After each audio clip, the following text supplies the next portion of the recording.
Welcome to the Agent Leader Podcast. My name is Brent Kelly, your host. Thanks so much for joining me on another episode. And this is session number 2 or part number 2 of an 8-part series that we've been doing. Last podcast that's been released was the first of 8 clicks. And these are all these clicks to your best version possible. And you can see behind me if you're watching on video, or you see my special guest, who I'll introduce in a minute, behind his screen, all based around our best version possible book and movie. In fact, you can get a copy of the best version possible book. Just go to sitkins.com/BVP, sitkins.com/BVP to get your copy. And in this podcast, this series, we're going through a series of clicks. And what we mean by clicks are these moments where, as an agency leader, as an insurance professional, you go, maybe there's a different way. Maybe there's a nuance or an adjustment that I need to make in my thinking, my behaviors, maybe a specific action. So last podcast, click number 1 was around limited thinking, right? And my special guest, which, by the way, I'll go ahead and do a brief introduction. Roger Sitkins of the Sitkins Group is here with me. I'll give you a real introduction again in a second, but Roger's going to be joining me on every one of these clicks and his observations and experiences. What we talked about in the last podcast was that so often limited thinking is what truly is producing limited results.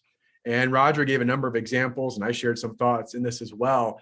Now, today we're going to get into the next click, which is about this fact that you can try to do this alone as an agency leader, or you can build a team and encourage a team, equip a team, and empower a team around you. So without further ado, I want to go ahead and introduce or reintroduce our special guest, Roger Sitkins, and just get a quick hello from Roger and maybe just his thought, a nugget around this idea of going alone versus building a team. So Roger Sitkins, CEO, my mentor, welcome to the Agent Leader Podcast again.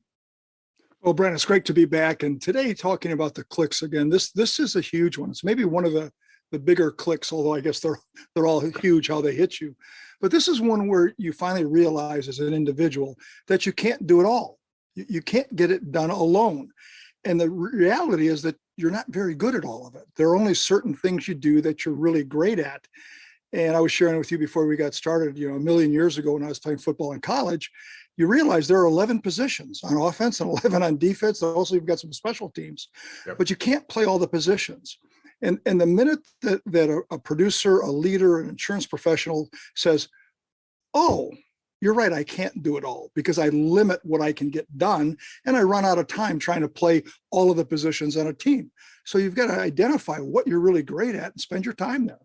Yeah, it's, again, going back to the first click we talked about was the limited thinking. I mean, to me, what hits me, Roger, maybe there's a better term for this, but this runs into limited capacity, right? You simply just run out of time, and you talk about all the time, it's the only diminishing asset that we have. You can't get it back. And whether you're, if you're an agency leader running your agency, maybe you're a sales leader in your agency, a producer listening to this, there's always capacity issues.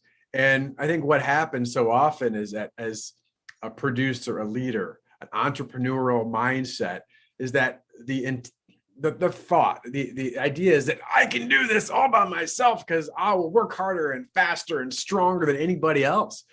And we see Roger all the time that, that's I guess great in spirit, but as far as execution, it falls way short.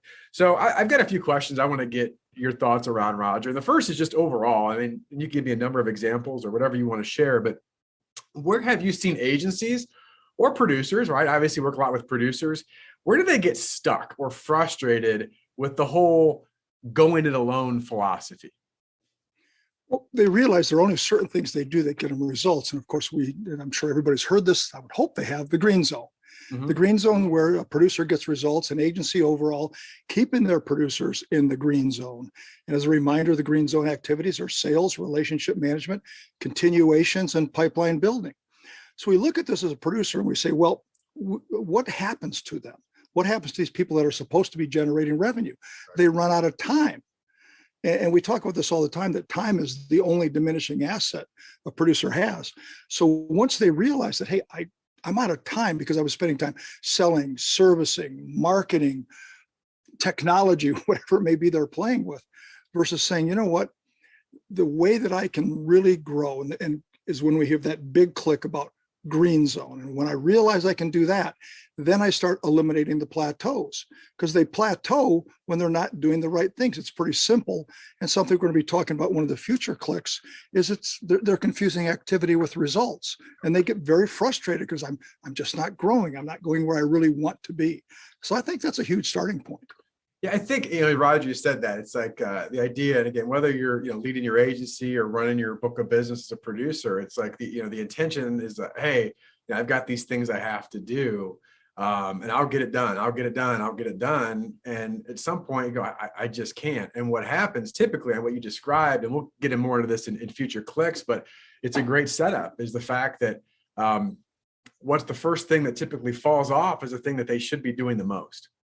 Mm-hmm. And that's where the frustration is. Well, I have to take care of this stuff. And because they've built a model and a philosophy of me, and there's parts that they are responsible for as me, without thinking about what does this mean for we, or who are the people around me that can help me do this at a higher level, you get stuck, and you get stuck very quickly. So with that, another question here is just from your vantage point, Roger, what are some ideas that you have how agencies, again, and or producers, they can move more from the me to the we?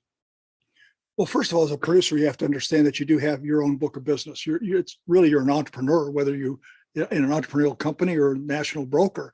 Yep. You still have to think of your own book of business as a business, and it's your Me Inc. But then the big thing here is to understand that Me Inc. is always still part of We Inc. And how do we together get things better? So it starts with that awareness. Mm-hmm. And then realize that as an individual producer or as an agency leader, whatever it may be, I can't, again, do it all. And it comes back to something Dan Sullivan talks about all the time, unique abilities. What are the unique abilities you do that when you do them, you love doing them, they give you energy and they get you great results. Yeah. And the vast majority of people do not spend the vast majority of their time doing those things they are uniquely qualified to do.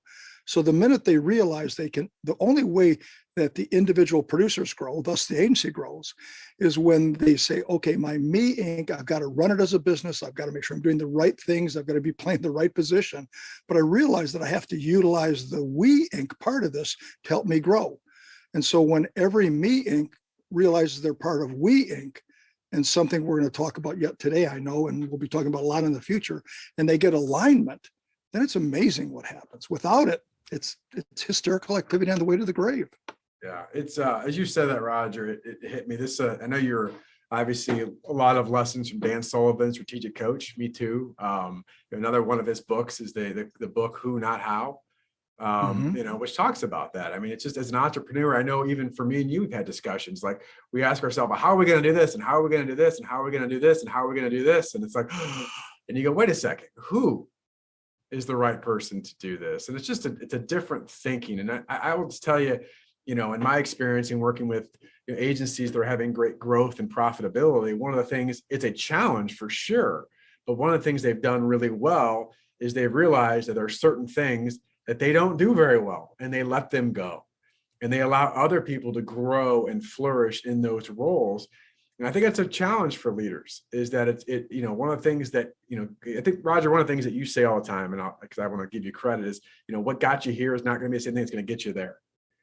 And so you see agencies that work really, really hard. I got to X, I got to 2 million or 3 million or whatever that book size. It could be bigger than that. And they go, now what? Well, now you got to readjust some of your thinking, which means you got to readjust some of your alignment, as you just alluded to. So I had a question written down here because it's something that you've talked about many times. I love it. You talk often about the curse of SAKU. And I'll let you do the acronym because it's yours. But the curse of SAKU, and this is especially true with producers. So if you're leading producers, you're a producer, listen up. All right. What is the curse of SAKU? And what can producers do in particular, or if you're leading a team of producers, what can they do to avoid this dreaded curse? Well, those that are watching on video are seeing me smiling and laughing here a little bit. SAKU, source of all knowledge in the universe. And SAKU is it's a great thing because everything's about you. I am the source of all knowledge in the universe. And the minute you get stuck in that trap, you start telling people, call me. You say to your clients, call me. text me, email me, call my cell phone, call me, call me, call me. You need anything, call me. And this gets back to the confusing activity results, which again, we're going to do more in our next click. But what they're not realizing is that if everything has to go to you, you can't do everything. You're asking people to send you things that you don't do. And it becomes a problem because the producer or the agency leader, whatever position, says, well, nobody can do it as well as me, which you mentioned earlier. The reality is you're right. Most people can do most of the things you try to do better than you because it's their unique abilities. It's their DNA. But getting to the point where you no longer say everything has to come to me. And one of the great examples I love is that you'll see people that are in the office. It's almost like people are lined up outside your door once you show up again, whether you're, again, leader, producer, whatever, service manager, they're lined up and they bring you things. And they always walk in, whether they've got their tablet in their hand, their laptop, or a piece of paper, they walk in and they say, SAKU, we have a problem. But as they do it, they're taking whatever's in their hand and they're kind of handing it to you. Yep. And SAKU always says, what? Give it to me. I'll take care of it. I got it. I'm SAKU. I can handle it. And the person gives it to you and says, oh, thank you, SAKU. And when they leave your office, they're going, it's a great day. I got rid of a monkey. We call it monkey up delegation. They're taking a monkey off their back and giving it to someone else. And SAKU asks for the monkeys. Give it to me. Give it to me. Give it to me. There's a funny story about a dad that comes home from work. He's an agent. And it's family's dinner, and he's got a 7-year-old son. And dad, as soon as he gets done with dinner, says, I've got to get on it. He runs over and gets on his laptop, and he's handling all this work. And the 7-year-old son looks at mommy and says, Mommy, why is it that daddy always has to leave right away? Well, honey, he can't get everything done at work. There's just so much for him. And the kid says, well, maybe they should put him in a slower class. And I just laugh about that, but it's true. If everything comes to you, you're not that good. And that was one of the most important lessons I ever had in life about you can't be SAKU. You can't be the source of all knowledge in the universe. This comes back to the who, not what, or who, not how. Yep. And getting to the point where you say, you know what? The only way I can really grow, whether it's my individual book of business or my agency overall, is when I realize I can't be SAKU. And this comes back to something we talk about as far as the power of networking, is that if you're the smartest person in the room, in other words, everybody's got to come to you, you better go find a new room because there's somebody that's doing it way better than you. So the key here is if you're looking at it and you're saying, call me, call me, call me, that personal service, we say this tongue in cheek, but PS is BS. It is the agency that provides the service, not the agent. And as soon as people buy into that, and they realize I have a team of people. Again, there's 11 players in football for a reason. Same thing here. Take any sport, take theater, take music, whatever.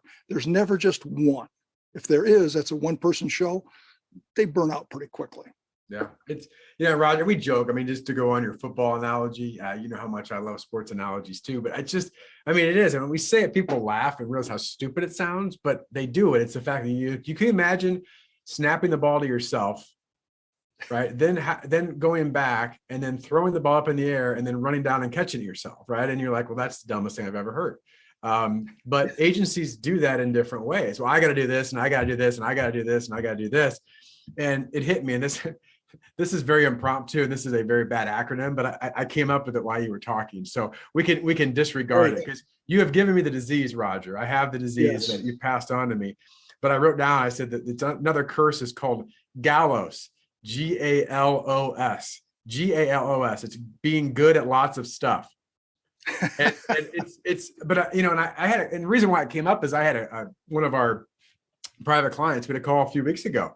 We're talking about it. He's like, I'm really struggling with it. I said, one of the problems you have, and I said, don't let this go to your head, is that you're good at lots of stuff. Like you can do this and you can do this and you can do this and you can do this. But the question is should you? And is it your highest level? Is it helping you and your agency get truly where it needs to go? And he goes, I guess not. Right. So it's being able, I think a big part of that, Roger, as a leader, if you're listening, and producers, is you got to be able to let go of some things, which, by the way, isn't easy. But if you don't let go, it's always going to hold you back. Right. So think about it that way. If you don't let go of some of that weight, you're never going to get as far as you need to go. One thing, too, I got one question we talked about, Roger. Before I get there, I do want to make sure that I get some of your thoughts on this from a strategy perspective. One of the things that we teach is the idea of a high performance team and having some form of a service handoff.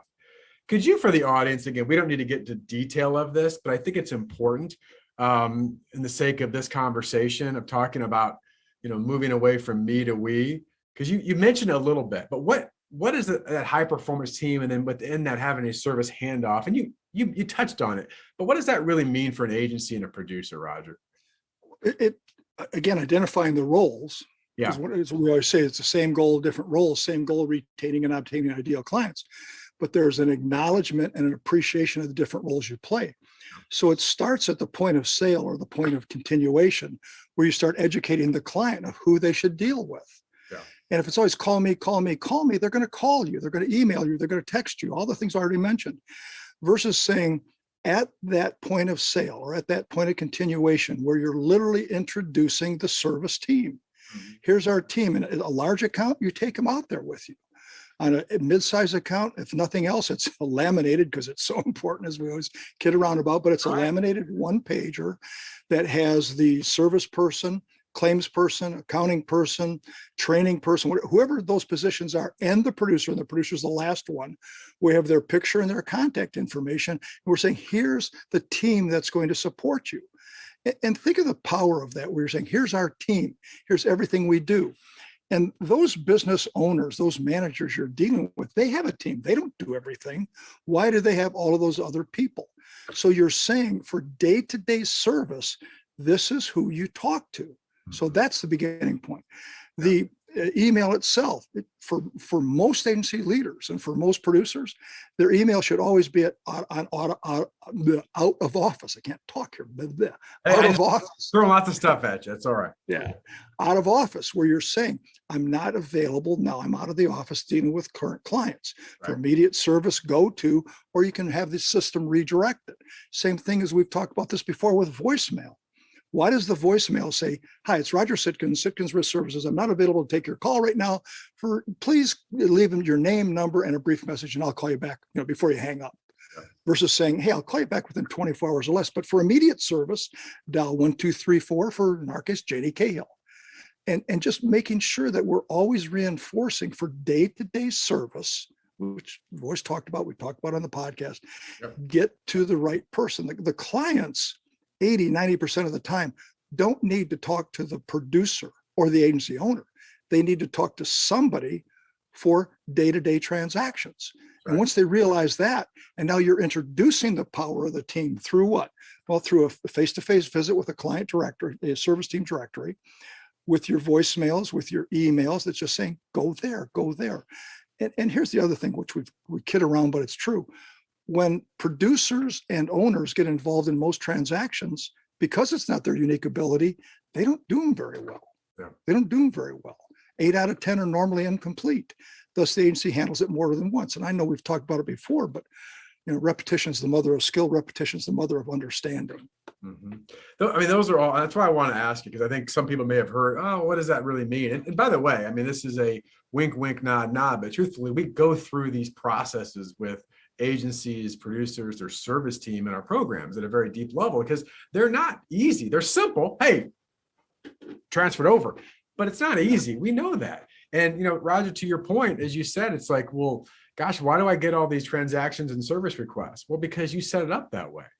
Like, and part of this is, well, I don't know why they're not calling my team. Well, back to what you said, if you said, hey, if you need anything, you call me, I'm your guy, I'm your gal, and you become that point, well, then of course, if we don't introduce, and to me, Roger, what's so important to me is, are we empowering those around us? Like truly empowering them? Because I will tell you, in working with service teams and doing our account manager program, one of the problems that service team members face all the time, and I hear about, is that I don't feel very confident, not because I don't know that I can do the job, it's because I don't know that the producer really believes in me, or the agency leader believes in me, because they keep taking stuff from me. So I guess that means I must not be very good at this. And they may not say that directly, but those are things that happen in agencies. So it's really, really important. And one of my favorite lines, Roger, I've used it on this podcast many times, but certainly for producers, but agency leaders as well, is, do not complain about that which you tolerate.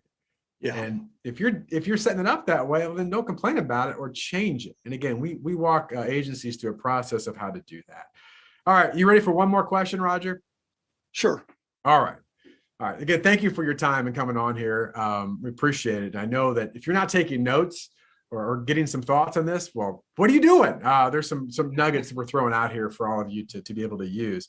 But I want to talk about the outcome, because I think, there might be an agency leader listening going, okay, but listen, Roger, this way, Roger, this high performance team, this alignment, these things you're talking about, moving to more of a team approach.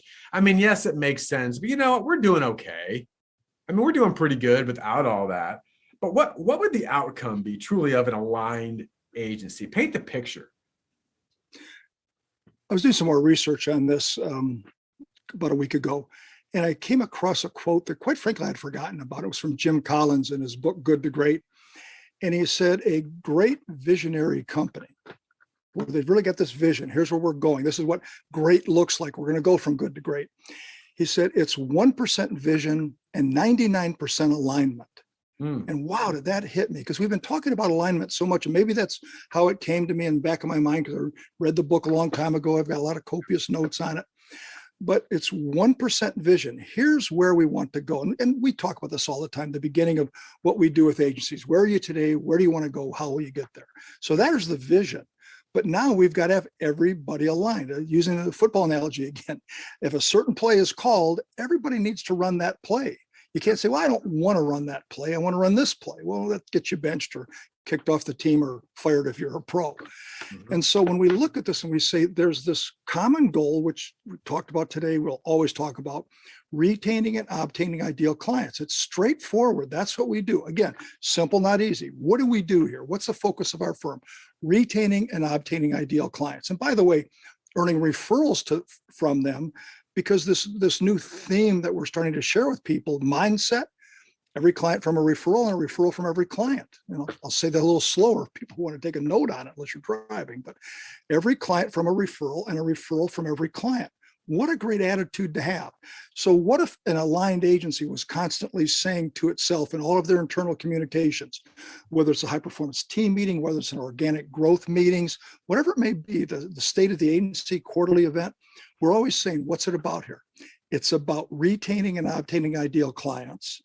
And as we retain and obtain them, every client gives us a referral. So if every client from a referral and a referral from every client, agencies couldn't handle the workload. Now that's perfect. And the great Vince Lombardi quote, perfection is not attainable, but in the pursuit of it, we may catch excellence. We've used that before. What if just 50% of the clients gave a referral? And we're going to talk about this more in depth, and we've mentioned it before, but the big blinding flash of the obvious is that retention's not a problem in our industry. We talked about that. So we're going to retain 88 to 90%, whatever the number is. But we have this very low percent that give us the referral, okay, because the client experience is not good enough. And we don't follow the process. But if we could just say, look, let's get aligned. What's it about? And for the 27th time, it's about retaining and obtaining ideal clients. And it's about every client from a referral from every client. What a great agency, because now there's absolute clarity and everybody's moving in the same direction, not shake, rattle, and roll.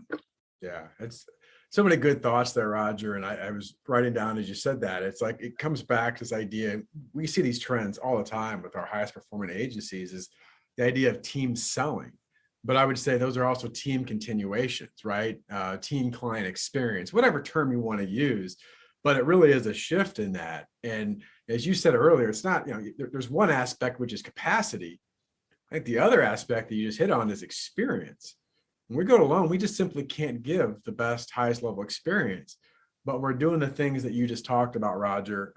It makes a significant difference, but we have to get the click, right? Yep. There's got to be a click of saying, where in my agency are we being too individualistic, right? Where in the agency are we not allowing a person, leader, sales to give up things and that's holding them back? And I think those are important questions to ask. And the last thing that I'll add is as an analogy, Roger, we've used before in some of our programs. We look at as an agency alignment. It's all like, the four wheels on a vehicle, right? And you've talked about this, I have too. If you see a wheel out of alignment, what happens? And it's something we ask, agency leaders all the time. Well, there's noise, there's friction, there's frustration, there's a cost. We get pulled in the wrong direction. Yep. And the same is true with an agency. And sometimes it's going to get really crazy. I've never seen a car do this, Roger, but what if all four wheels are pointed in slightly different directions? I don't know what happens to the car. Maybe it just blows up. But again, think about that from an agency. So, Roger, before we wrap up here, again, thanks so much for your time. Any final comments? Just a reminder, you can't do it all. You can't do it all. There's an old acronym that we don't use very much, and it certainly was not ours originally, but team, together, everyone accomplishes more. It's pretty simple. If everybody in the agency wants to earn more, then the team's got to work together. So together, everyone accomplishes more. Let's get aligned. Let's get on this thing. Let's make sure we're playing the right position. Let's get our producers in the green zone 80% of the time. Let's get the service at 80% of service getting to the service team, because it's a day-to-day transaction. Once people understand that, they're aligned, it's really exciting to see what happens to the agency. Yeah, thanks again. And we're going to get just to give a quick preview of the third click. And Roger, you've mentioned, so have I, is we're going to talk about this click from an agency, and certainly from a sales perspective, are we a results-based agency, or are we an activity-based agency? And what does that really mean? And what are some of the litmus tests we can talk and use around sales capacity that's going to really determine, and I love this, Roger, you've said it 3 or 4 times because it's so sticky. Are we in the green zone? And that's a huge click of understanding that. So again, stay tuned. We'll release that. Again, we've got 6 more episodes we're going to be releasing on these clicks. We'll continue to build. And what you're going to find is that certainly there's some overlap.